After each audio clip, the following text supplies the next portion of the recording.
Mobile તો દિવસમાં એક વખત ચાર્જ કરીએ, પણ દર 3જી મિનિટે કોન્શિયસલી કે સબકોન્શિયસલી આપણો હાથ મોબાઈલને ના અડે ને તો આપણે ડિસ્ચાર્જ થઈ જઈએ. હકીકત છે.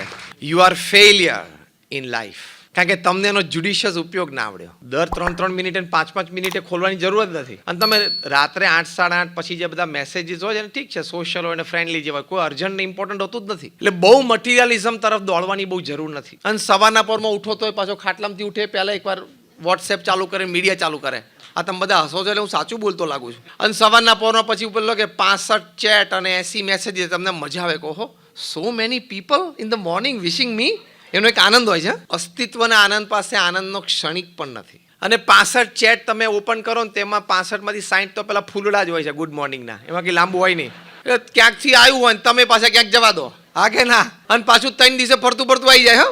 અને એમાં કોઈક નવરો હોય તો ક્રોપ કરે, એકાદું પાંદડું કાઢી નાખે. ટોટલ મૂર્ખામી. તમે જ્યાં સુધી સવારના પોરમાં ઉઠીને તમારા સ્વાસ્થ્ય માટે અને તમારા આત્માના કલ્યાણ માટે, બે માટે કોઈ પ્રવૃત્તિ ના કરો, એ પહેલા કચરો ખોલાય જ નહીં.